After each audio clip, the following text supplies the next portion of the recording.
Hello, everybody. On behalf of NTMA, I'd like to welcome everyone to today's webinar on succession versus selling, navigating an owner's journey. Our webinar today is a roundtable discussion, and it's going to be covering lessons learned in transitioning a business.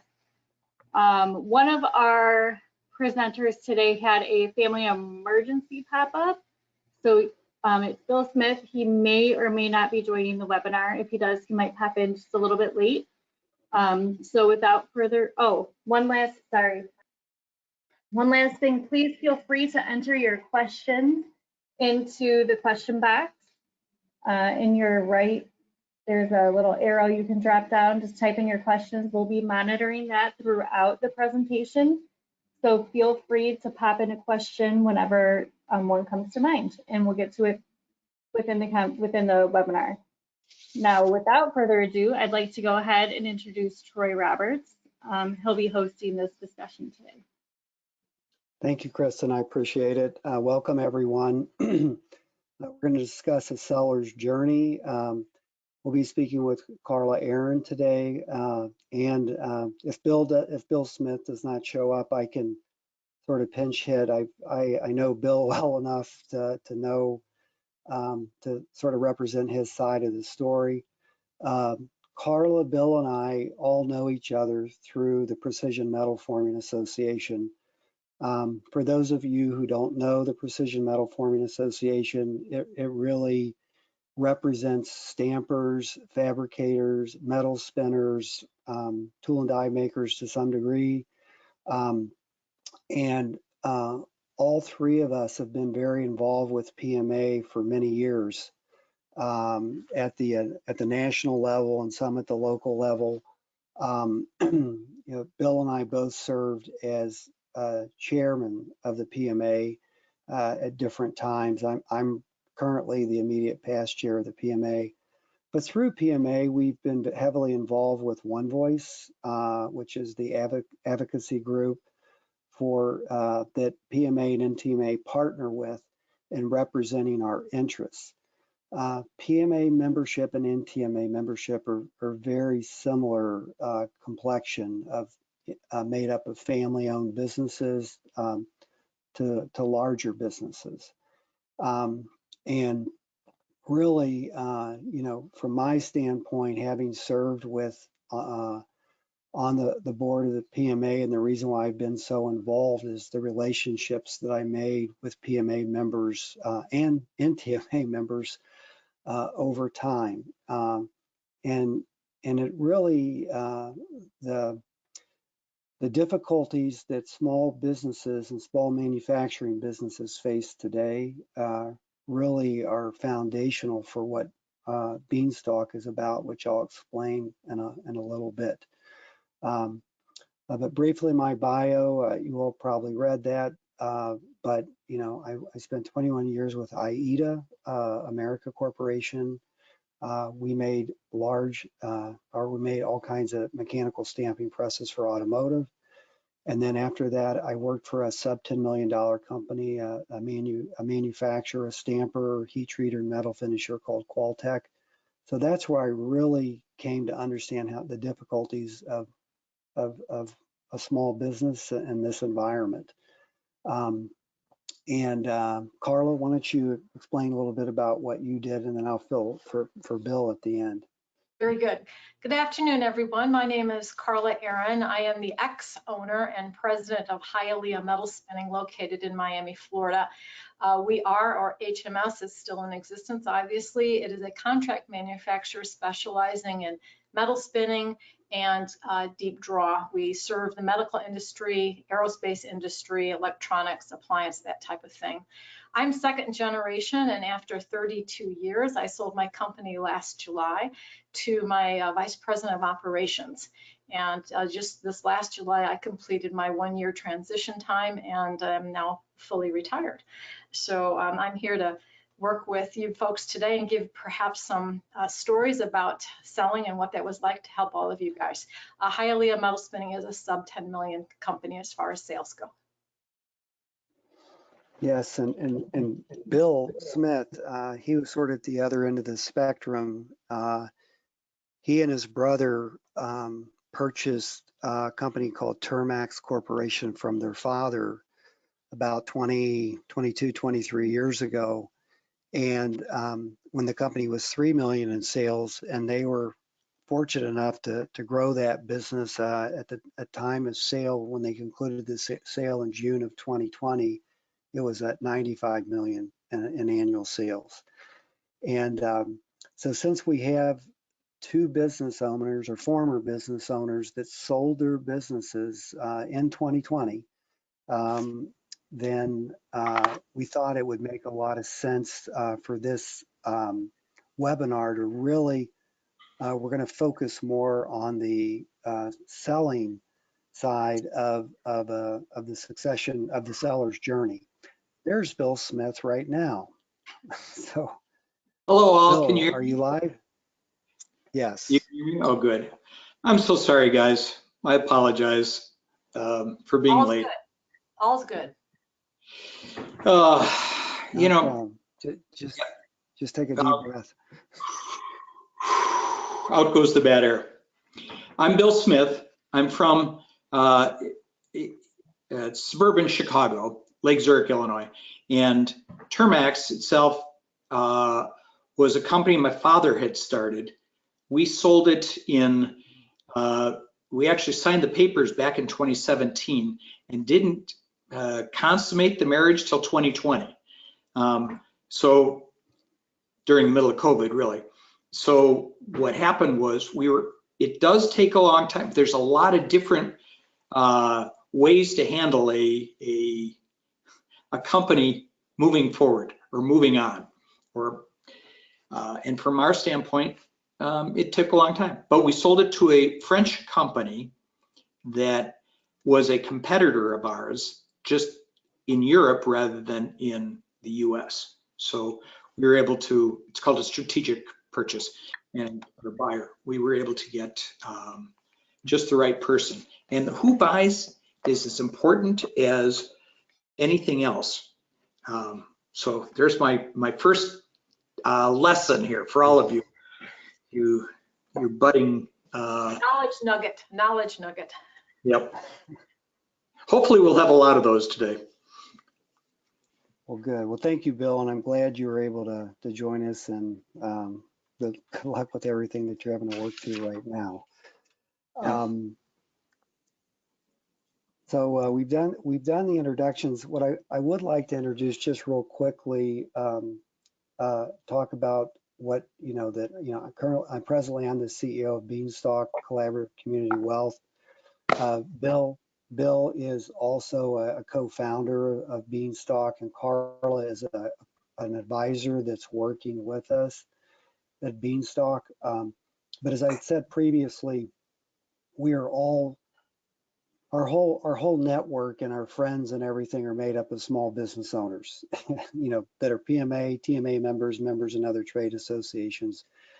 And understanding how difficult it is for manufacturers today, and especially, on the smaller side, we really wanted to, we wanted Beanstalk's mission to be, and it is, trying to meet business owners where they are and figuring out how to keep their businesses operating in the communities where they've been operating for years or maybe multiple generations. And for us to do that, we have to understand what the business owner, we meet them where they're at. We got to try to understand what they're looking for in the exit. And our model is a buy, build, and hold model, which is very different than traditional private equity. And as a result of that, we have to understand what the business needs, the investment that's needed in people, in process, and CapEx to not only sustain that business, but to allow it to grow.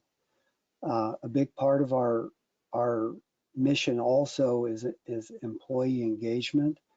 This could be, we don't want to run these businesses day to day. So that means that we want to see a strong management team and we want to support them, and that management team can have equity. But if we do all these things well, and the result is the community is what really benefits, because this business and the legacy of the business that you, the business owner, have created with your team, it will continue in the community. And so that's what we're about, and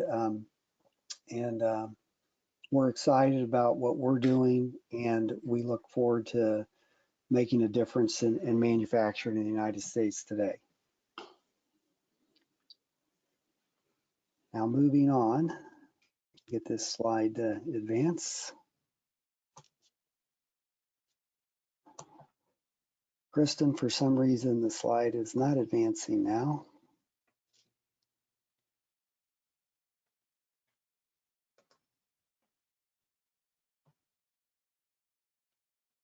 You want to try again? Okay. I'm hitting next and Here you go. I'm not sure what happened. Yeah. All right. okay, here we go. Oh, here we go. Let's see if it goes.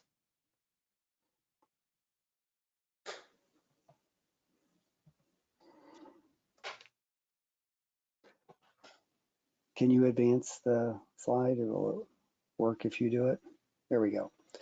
So we do want to talk about, just like I said, we're gonna concentrate on the selling option, but the other things that, and we'll get into deeper discussions on this in future webinars.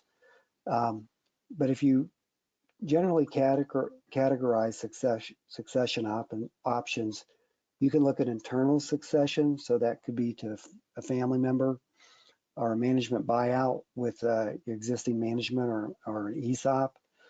There are challenges with each of these options, but if you really work hard at it and set the business up to do that, these are very viable options that can really also ensure that the business stays in its community.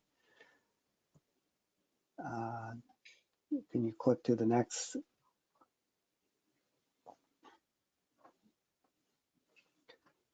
Today, what we're going to talk about mostly is the external sale. And generally that's been, as Bill had mentioned, he found a strategic buyer for his business, Turmax. Also, if you're large enough and interesting enough, private equity could also be an option for you. And again, there are pros and cons along with that exit option. And then lastly, if you advance to the next, and this is the option that we don't want this to be the only option available. And this is why we're doing this webinar. We're trying to provoke the membership to really start to think about how do they want to succeed their business, and understand what each of these options, what it's going to take to make that option really viable and succeed. If you don't find a way to succeed the business in option 1 or 2 and you're stuck with option 3, that means the business disappears, and you will most probably get the least amount of value out of your business when you transfer it. Right. Next slide. So with selling the business in mind, we came up with sort of 9 steps to consider when you go through selling a business. And the first step really says, I've decided to sell the business. And that in and of itself is not necessarily an easy decision to come to. And I'd like Carla and Bill to share, with us what options they felt like they really had, and what it took for them to make that option a reality. Like Carla said, she was a sub $10 million company. So Carla, what options did you have, and what did you have to go through to successfully sell your business? My decision to sell really took a long time. I'd say I've been seriously thinking about it for probably 5 years. It's especially with a family business, there's a lot of extra baggage associated with selling outside the family. 3 things contributed to my solidifying my decision to sell. First one was time. I just wanted more personal time to pursue other interests. And in a small company, it just eats everything up, every energy you have. The second thing is after 32 years, I didn't have the motivation or the interest. I was getting burnout. You know, it's always sales, it's quality, it's personnel, it's equipment, it's lack of resources. And the rocks get heavier and heavier, it seems, each year. And the last thing is, as a small company, we are ISO, we are AS certified, we were doing the NIST 800-171 and COVID, the regulations to keep everything going, it was just a lot. So I was, those three things came together, and I said, you know, I'm really ready to leave. But as a small company, there's not a lot of options. Brokers, I'm way too small for brokers. They look at my financials and kind of laugh. The private equity firms, I did have one very serious. It got to you know, a letter of intent, but the numbers don't work well. You really have to, you know, this is a traditional PE. You really got to kick off a lot of money. And I finally ended up selling internally, which actually worked out very, very well. So Good. Well, You Bill, know, Turmax was at the other end of the spectrum. So what Yeah. was your journey there to that decision? that it was worth 95 million, or I mean, it wasn't worth it. That's how much our sales were a year. But the problem was that anytime before, or part of making that decision to sell, it was important for us at Turmax to go ahead and make sure that the company was saleable. So that meant paying down debt. That meant, or paying it off in our case. It meant having our CapEx rates be consistent and that we had a consistent profit. I was looking specifically for ways to make us desirable by outside people. So it's kind of like putting your house on the market. You want to clean up the visible things before you do anything else. And it was fortunate. I'm a CPA by background, so I was able to go ahead and it took a couple years to go ahead and get it saleable, or to the point where it was worth it to go ahead and do it. So I only ended up owning it about 22 years. It's a lot, well, only. I mean, I'm sure many of you guys have it longer than that. So, but it was my dad's company. And so I have different sorts of baggage than Carla did. But still, it was, you know, every company has, what'd you call it, rocks in the stream? I forget. But little things you have to get across. So. Well, and then you know, being that size, you know, you obviously had the option to sell to private equity. You chose a strategic buyer. Why did you do what you did? And it was your brother too. You had a partner. Yeah, brother and I as well. 50 owners. The reason we do strategic, number one, is I was mostly concerned with my employees. I knew we had a great company, and the number one key for me was to keep the culture and the company intact. The problem with hedge funds and many private equity investors, though candidly, we would probably have one a week contact us. So we had a lot of people, and the approach they have is to put a lot of debt on these companies. This was my feeling. They put a lot of debt on it, and they weren't interested in the company. They were interested in their return. So they would try to flip it. In 5 years, they want to double their money. That's the whole process. And I don't like dealing with people that, I mean, my number one thing was helping my employees.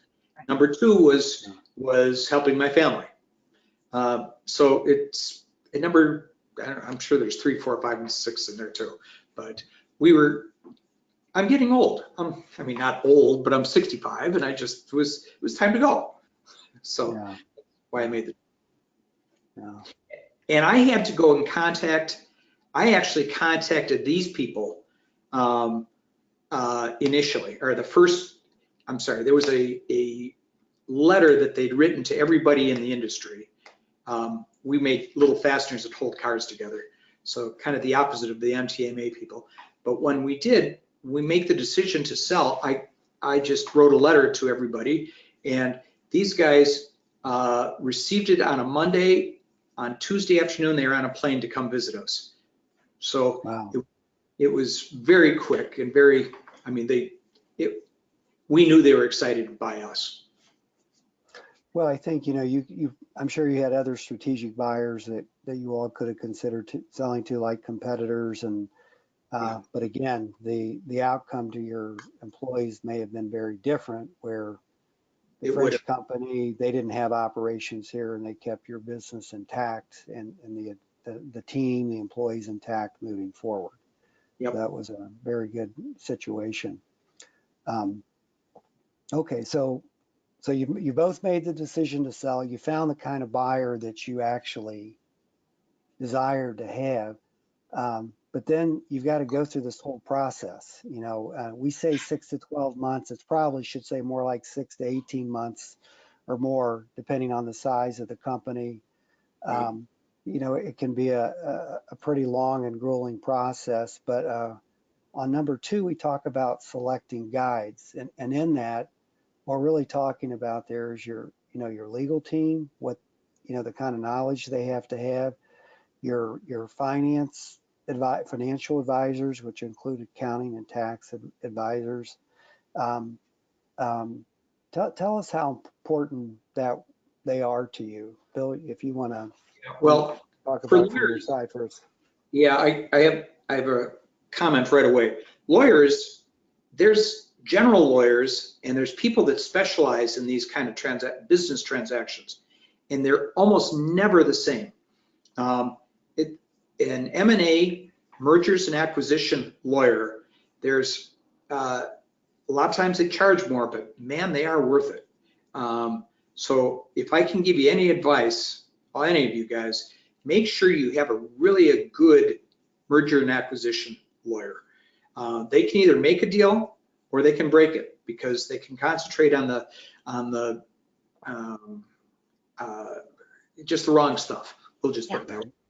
I mean, there are priorities in these deals, and just need to make sure you get the right kind of person. An accountant, they fit in the same category. I mean, just make sure you have a good, I'm a CPA by background, but I hired a CPA firm to go ahead and help us, because it's vital to have that. All that meant is I knew what they were saying. I mean, I understood the language. Yeah. Carla, what about you?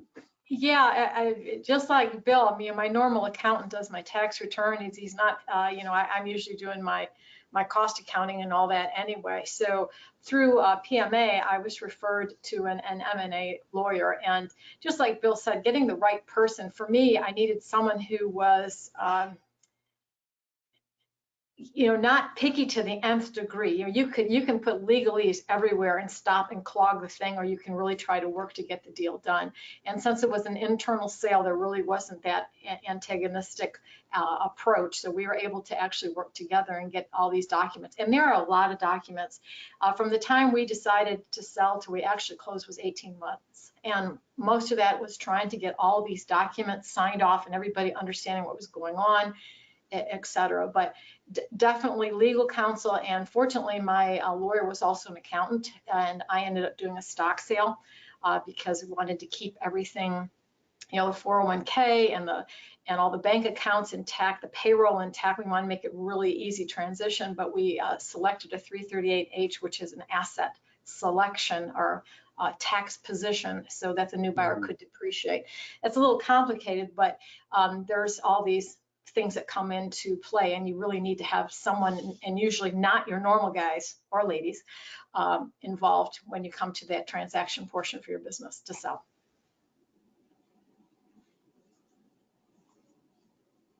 Yeah. We've And lost we're you. talking in audience, what we're talking about. Oh, you can't hear me? Now we can. You can't? Can you hear me? When we're talking about accounting people, we're including tax accounting in there, especially because transactions, whether it's an asset or stock sale, it's really important that you're well represented in that area. So, you know, that's extremely important. Third item, you know, it's like, okay, so I want to sell the business. I got my guides. How do I set a price on this business? What do I think it's worth? How did you all determine what you felt like was the right price for your business? Carla, how did you do that? You know, since I had an internal buyer, you know, the multiplier, the EBITDA multiplier, you know, comes up and down through the business cycles. I certainly wanted to catch it on the upswing, or on the top, actually. But the bank that financed the deal is the one that actually required the valuation and went out and secured that through an independent contractor. I mean, I think I got a 60-page document back looking like, really? It was very interesting, and the valuation came back quite a bit higher, actually, than the sale price, but we kept where we were. So it was not the normal use of a valuation for a negotiation. The price was actually negotiated. Right. Bill, how about with you and Lisi? Well, the valuation itself, I had a number in mind that I thought it would be worth. And now, remember, it's kind of like any other contract. Somebody makes an offer and somebody makes an acceptance. So we were initially offering the company, but what we did was we came up with what I thought the company was worth, because we had an economic valuation. It was really an economist or a firm came and valued us, and we ended up selling it for a lot more than that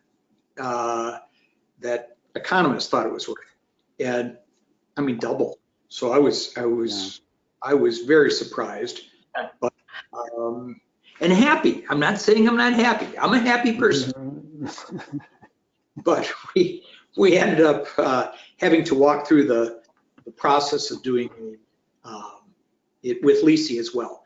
And when they came with it was like a bid price, because we'd already had, what do you call them, a stalking horse, I think. We had a hedge fund or a private equity group already made an LOI, a letter of intent to purchase us. So we know what they were offering us or going to. Now, a letter of intent is, Troy, would you explain a letter of intent for us? Yeah, a letter of intent, you know, it is an offer to purchase with a price, and in exchange for that, the buyer is getting exclusivity for a period of time to do due diligence, and then through that whole due diligence process, it remains to be seen if that price that was offered will hold, that was there because of what's found during the due diligence process. Yeah. Well, so now we were able to get that with, and we said that except for strategic buyers, and we had to name a bunch of them. And it was kind of an afterthought to add these people to that list with those guys. So it worked out pretty good. But when they came in, it also helped when there's, like I'm buying a house. If there's multiple buyers, it tends to push the price up. So we were fortunate that happened that way, because they're the guys. That's a good segue into number 4, where you had the analogy of a home. You know, in your all's cases, you know, you had to put something together to explain what your business is about, and this is what the offering materials are. Usually, you have something called a confidential information memorandum, or a CIM, as it's referred to, but it'll include a lot of information about the history of the company, the current status of the company, both financial, with customers, suppliers, management team structure. It's really just even a SWOT analysis of the company, and then ones that are more sophisticated, if they may have forward-looking forecasts of where they think the business will go and what investment it'll take to make that happen. So it's providing an amount of information to provide to interested parties that would allow them to consider putting a letter of intent to purchase your business. So, but that's a lot of work in putting that together. And for each of you, who did that work for you and putting that information together? Well, let me answer that first. I did myself, but oftentimes it's a broker that does that for you. That's part of their job, and they get a percent of the transaction fee. So if you sell the company for $10 million, and they'll take 2 to 5% of the total so 50 or that $10 million that you've sold it for, 2 to 10% of it, 2 to 5% usually. Yeah. On occasion, there's people that are higher. I did it, but I've always believed that there's two parts of a business. One is working in your business. That's the day-to-day stuff of it, but there's also working on your business. And so I set aside, I figured it took me about 20 hours a week to do this for a matter of 6 months. And that was my commitment to this process. And my brother was able to reap the rewards. So it worked out good for everybody. Again, with an internal sale, but prior to that, I did have, again, PE firms as well as competitors who were looking at me. So I did have offering materials, and it was an interesting exercise, and it took quite some time to compile exactly what Troy was saying. You've got abbreviated financials, you've got management personnel, you've got sales forecasts. And it's really an interesting, other than solving, making a quote and solving a quality issue, you're actually looking at your company as a business and what it could prove going forward, what it really would be worth. So it's a great exercise, and like Bill, I did my own. Yeah. Bill's that's. I think you guys had very specific things you were trying to accomplish. A lot of the people in the audience, they may not have the time or the expertise to be able to do that fully, and may need to be led on putting that together. If you're a really large company, that could be an investment banker. If you're a smaller company, it could be a business broker. Or if you've got the capability, you can tell the story as well as anyone. That M&A lawyer can get you in touch with the right. It's easier to find them, but they can also get you in touch with the right people to help you. You don't need to go to reinvent that wheel. Go ahead. That's right. Well, and I think, once you do have those materials together, getting, how do you, the question is, how do you get your story out where you're trying to maintain confidentiality? But at the same time, get your story out so you have as many of good qualified buyers that, so hopefully several, so you can have more than just one choice to look at. So how did you do that?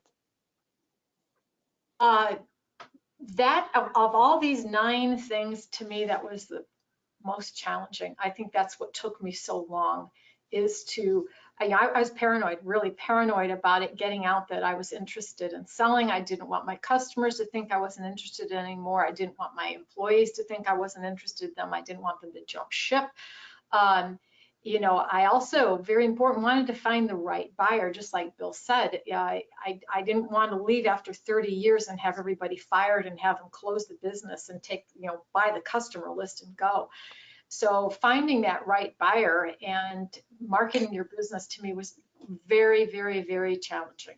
It was tough. And, I was very selective on the network that I spoke to about it. You know, it comes back to those relationships that you have from your associations, those people, and you network at least I did, very quietly. Yeah. Tough. No. Well, in NTMA, there's an intimacy about the members of NTMA, so it is real important to network with them. You know, if you were selling your business, what would you do, or how would you approach this, or you know, have you ever thought about selling? I mean, or buying another company, or you know, just it's a feeling out process to see how they're doing. But it is very important, like Carla said, is that your employees can be, there's a point in every transaction where they end up knowing what's going on. Sometimes it's the internal accountant that knows first. Sometimes it's, you know, loose lips sink ships. It just, things happen. But, and when it does, you manage it after it does. It's just part of life. In the tool building area, like most of NTMA is, I know you come in contact with people that are of value to you. Customers, it is very important to get them on your side and in a sale. I don't know how to stress that very well, but they also want to see, especially if they like you, they want to see you succeed.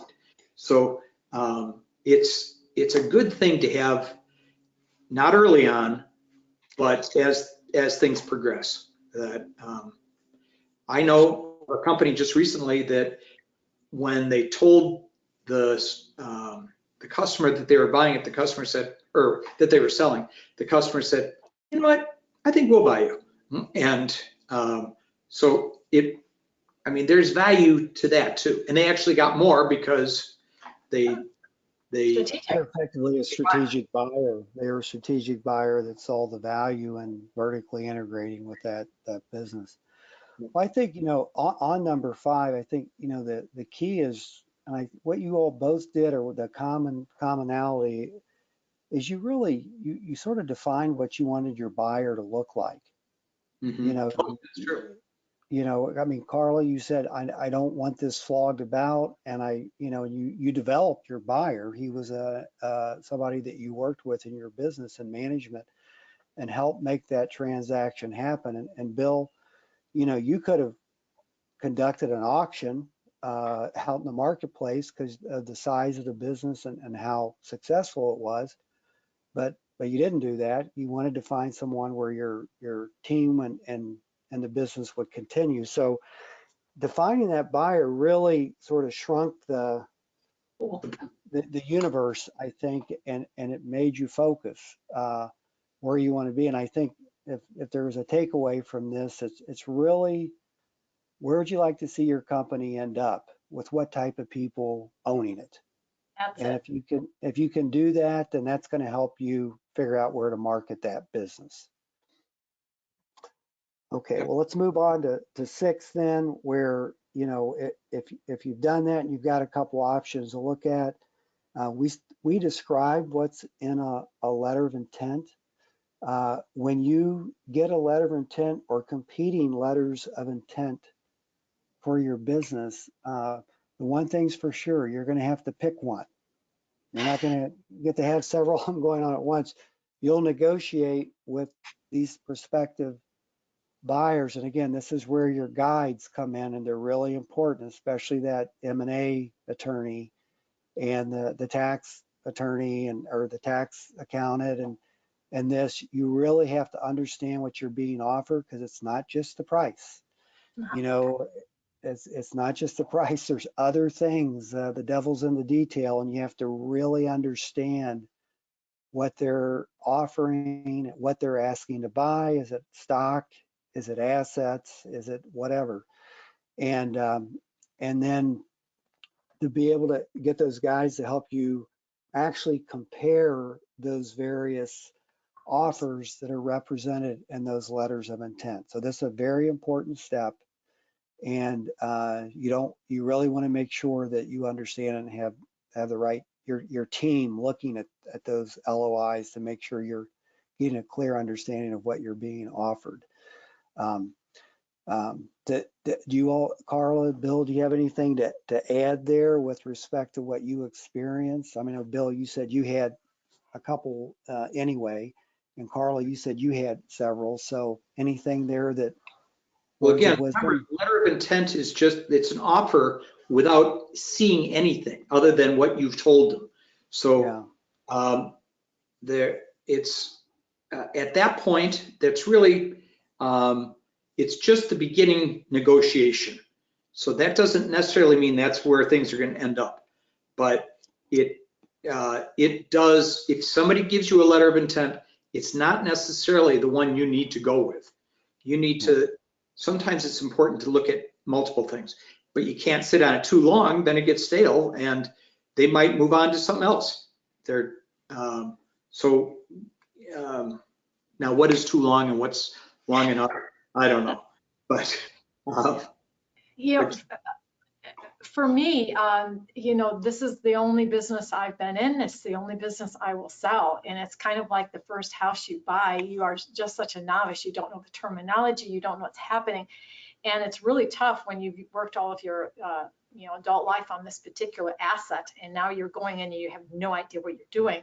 The concept of holding back money, the concept of calculating working capital. I mean, it's like, what? So, you see this number, the sale price, and it's like, yeah, but there's all these nuances underneath, and really having a good team to actually translate in that to English, so you understand I'm not walking away with this number, I'm walking away with this number or this number, whatever. So very important. Yeah, absolutely.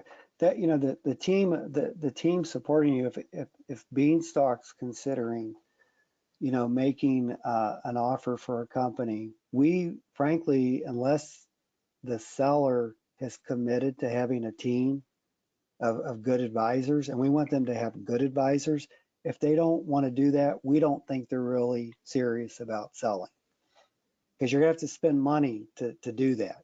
And if you've got a good team, it really increases the chances of a transaction happening versus a transaction not happening. So it's extremely important. But anyway, let's assume that you've had the LOIs, you've had your advisors look at it, you've selected now a buyer, and this is just the beginning of the dating process now, because you have to go through the longest part of this whole process is number 8, and that's the due diligence process that culminates in getting a purchase agreement. So tell me what that was like for both of you, and how long that took and how complicated it was. Carla, you can go first. It went long. I think it took a year from the time we had our purchase agreement signed to get through all the other documents associated with it, and to get all the funding in place, and to go back from one lawyer to go back to the other lawyer for them to review it. I mean, it takes so much time because neither of us knew what we were doing. The due diligence on my side was really not an issue, because he worked there, so he knew the equipment, right. He knew the customers, he knew all the flat spots, but all the agreements and all the legality of selling a business is quite extraordinary. Yeah. What the buyer does is usually they bring in an outside accounting firm or somebody.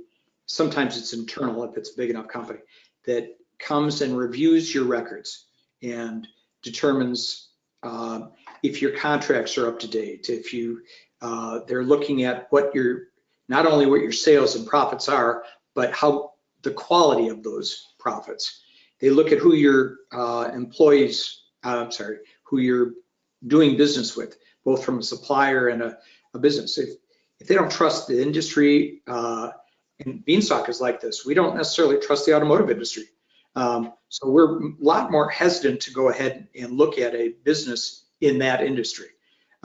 We do it, but it just puts a little bit more of a filter for us. But these guys are, the whole process of due diligence is to look for the problems. It's kind of like an audit, but with a different purpose. And it just has, it's not just financial, it's the whole business. It's like, What's behind the numbers? yep, it's like getting down to your underwear, kids. I mean, it really is, it's a lot more involved.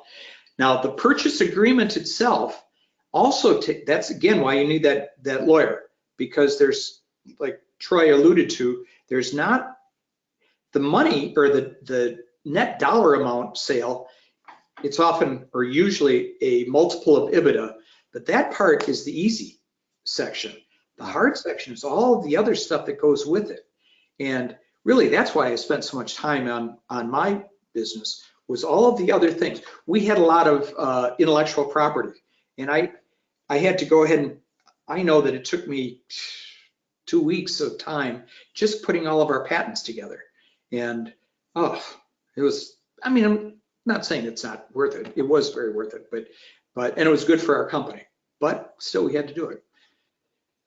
So lawsuits and all, they're looking for all of the things that you have going on, the hidden things. Yeah, really what's happening in this due diligence process is asking for the information that would identify risk in that business that they're acquiring. It could be hidden liabilities, or what are the liabilities? Who's going to, are those liabilities going to be assumed going forward by the buyer? Or are they being retained by the seller? They're looking at the quality of earnings. They're looking at the margins by the customers and the stickiness of those customers to the business. Or can those customers easily leave, or are they going to stay? Because when the business is transitioned. So there's a lot of, as Carla and Bill said, there's a lot of nuance there that goes beyond the numbers. You're really trying to make sure this business can continue. And we do the same thing. We really try to understand what are the strengths, the SWOTs of the business, really, and the comfort level of this business continuing on. And the better you can do as a seller of showing that and showing the buyer, the more value you're going to get out of that business that you have. Because from the buyer's standpoint, they're going to perceive less risk. Whenever there's risk, perceived risk goes up, price goes down. That's just the way it works. So the better job you can do as a seller of mitigating those risks in the eyes of the buyer, the better off you'll be. And then, but anyway, but once you get to that end, and then you complete that purchase agreement, and you do the close, and get to the other side of this, we've got 2 sellers here that have sold their business within the past year. Based on what you all did, are you all happy with how you ended up, forget the money, to take the money away from the table. Are you all happy with where you ended up at, where your lives are right now? Are you happy with where that business, did it continue as you had hoped, with who you sold it to? How would you say, now that you've had some time go by, what's your feelings on that? Carla, go ahead, All Carla. right. So everybody said you're nuts to sell. You're going to lose your identity. You've got too much energy. This is not going to work. And the answer is, oh, it works really well. Yeah, for the last year, I've worked 1 day a week in the office, and it was a great way to transition out. People became less reliant on me. I became less reliant on them. It gives me time to be with my father, with my mother. And now that COVID is somewhat under control, I just got back from a national Glacier National Park hiking tour, and in September I'm going on a biking tour up in Arcadia. So it's life is fun. You get to pursue personal interests and be with family and friends, and you don't have to worry about sales and employees and accidents and all this stuff. I think life is fantastic. I'm very happy, and the company is rolling. Everybody's employed. They are making payments, so everything is working. So, all is good. Well, I'm of the opinion that you can't really, you've got to run to something like Carla did, rather than run away from something else. Because if you're running to it, then you've got something that is gonna, it's a lot better than watching Fox News 24 hours a day, or whatever. I mean, it doesn't really matter. There has to be some, you have to be thinking ahead of time about what you want to do. From my standpoint, I knew that I also had energy, and I wanted to go.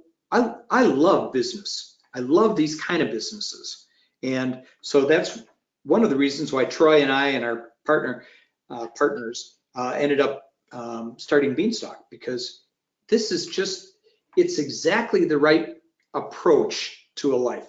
You want to be able to have something to do, number one, from my standpoint. Number two, from the company standpoint, it was a good, but COVID was wonderful to my old company, because these French guys, even if they wanted to, they couldn't make changes. So, and they're doing, my ex-employees, I'd say they're 80% positive.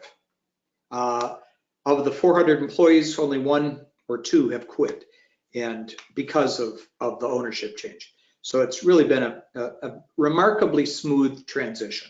So I'm happy for the company, and I'm happy for me. I mean, for my family. So Good.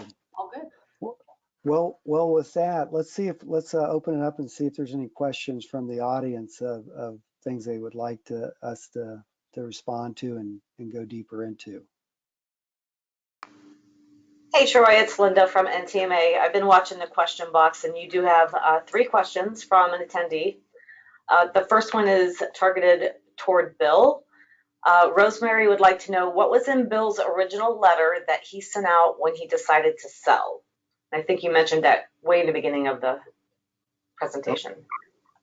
Well, from my standpoint, it was kind of just a very general, well, first of all, when an investment banker or a broker tries to get things, they will send out, and you NTMA members probably receive these little, we have a strategic buyer that wants to buy your company. And so to the people that I was interested, that I thought might be worthwhile for us, I basically said, I didn't tell them who I was specifically. No, I did. I think I just said, we're considering, that's how I did it. We're considering putting our company on the market. But we're very interested in the person that buys us, that it be the right fit across the board. So I made it a point to kind of limit who would contact us based on that. It was really just meant to be just a general feeler, but it was strategically directed from me. I was the CEO of the company, so it looked a little bit better. And I had it go to an outside post office box, not to Turmax, because I really didn't want my mail people who open all of my mail to see that I was looking at doing something. So that worked out pretty good too. All right, thank you. The second question is, at what point did your employer's customers know you planned on selling? Well, no, I'll answer it anyway. It becomes obvious when you're in the due diligence area, because at that point, there's things that are important that you can't really hide that information from. And I believe wholeheartedly in a transparency to the senior team, so that they're looking at trying to preserve the company as well. If they trust you, they'll go ahead and do it. From outside people, we were in the automotive industry, so it made it a little bit simpler, but a couple of the people I talked to, there was a guy at Chrysler who was the head of the purchasing department there, and I made it a point to ask his advice, both for how to let people know and if he had any ideas. And I used his advice and him as a sounding block to ask to make sure that these people that I'm interested in are worthwhile companies to buy us, because I just made it a point. I try to make friends with my suppliers. As you can tell, I'm kind of a gregarious kind of person, and it really helps the whole process just by creating them. They want to help you rather than not just strictly a business relationship. Bill, timing wise, did you have the agreement signed, or when did you let the customers know and your employees know? At what point in this process? After the letter of intent. Now we generally, I think it's best to have the selected buyer or partner involved in that first. I let our people know, or at least our senior management know, after we got a letter of intent, because I needed their help to, go forward with it. And I also let them, that senior management, review the potential buyer, because I thought it was a good idea. It's like hiring an employee, or hiring your boss or something. I wanted to make sure they were going to get along with them too. And yeah. Carla, how about you? Yeah, again, customers know. Yeah, such a different situation because the customers knew the gentleman who bought. So it was really more of a notification, and they were actually working with him for most engineering and quality functions anyway. So I keep people and internal people know probably a month ahead. General notification went out probably 2 weeks ahead of close. Customers, I called maybe a month ahead. Personally, and told them that I was transitioning. Again, it was a known commodity, so it was a very different situation. Easy for them, yeah. One more thing I want to bring out here is that a smaller buyer generally has the seller is going to carry paper. They're going to take some of the loans back in a small company. Bigger ones, they do it all themselves. I remember reading not too long ago that 30% of all sales are purchaser financed. Buyer financed. It's seller financed. And so you just have to be aware that that's part of those negotiation sides is how are they going to pay for it. And sometimes these get to the last minute and they didn't get enough funding, or they couldn't do it. So you're starting all over. You want to you protect yourself from the start. That's just a point I wanted to make on this. Yeah, you need to make sure the deal is funded before maybe sharing too much information to anyone. Right. Yeah, that's a good point. Okay, we have one last question, if you're ready. The question is there a magic percentage in dollars that I should expect to invest in the selling process? No magic, but you know what? It's time more than dollars. You are going to spend. I think ours was a huge transaction, but I think we spent between lawyers and accountants. I think I spent $180,000. But now, as a percentage of my sales price, that's probably kind of small. But as a dollar point, that was a lot of money. And oftentimes, you don't really have to pay for that or as part of the closing, it can be. Like a realtor, you pay the realtor out of the proceeds of of your transaction. These can work that way too. I mean, it's not, doesn't have to all be upfront or separate. That's all I'm saying. My professional bills are probably around 40 grand. They went, but I was stringing mine out, so I kept on paying mine all the time over the last year and a half. So it was kind of painful. You better finish paying them, Carla. This is getting, it's getting old. What? You better finish paying these poor guys. It's getting late. That's the guy behind me in the doorway. Oh, Yeah. okay. Well, I think, as a sort of as a general thumb, you're dealing with two sellers that did not use an investment banker or business broker. Yeah, that's true. If you did, if it's a big transaction like the size of bills, you're talking it's going to be closer to the 1 to 2% range just for that of the sale value.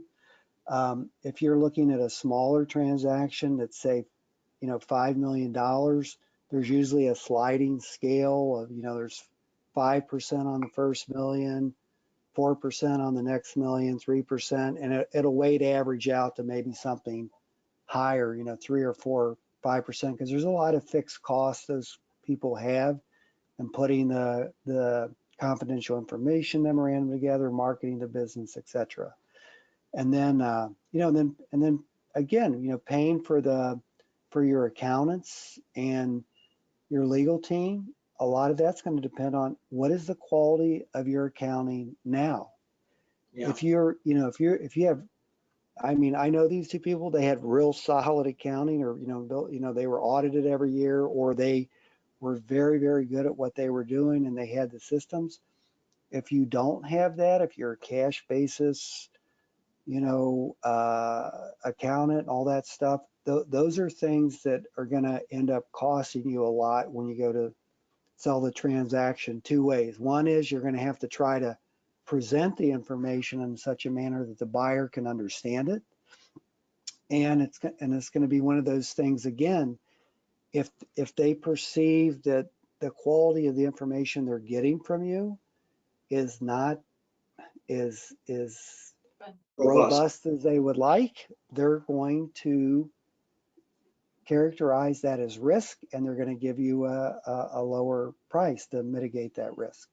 So it can cost you in different ways that you don't see. That's just more than just the the percentages, and we'll talk about, we'll hopefully do future seminars talking about business valuation, how you can create value in your business, and that'll be a topic for another day. Absolutely. Okay, I don't see any other questions coming in for the panel. So on behalf of NTMA, thank you to Troy, Carla, and Bill for your time and sharing your stories and knowledge today. Any final words before we end the webinar for the attendees? Not from us, other than if you look at the last slide, we've got our contact information. If anybody has any follow-up questions, or, we perform these things for NTMA to really help. We're really happy to talk to anybody and give you what our thoughts are on things for a specific situation that you're in. We just want to see you all be successful in transitioning your business the right way and at the right time. Absolutely. Amen. All right, well, thank you so much. We really appreciate your time once again. And just so the attendees know, you will get a copy of the recording link probably tomorrow when it processes. And we can share that with anyone who did not register today as well. So thank you to our panel, and everyone have a great afternoon. Thanks. Thank you very much. Bye Bye-bye. now. Thank you.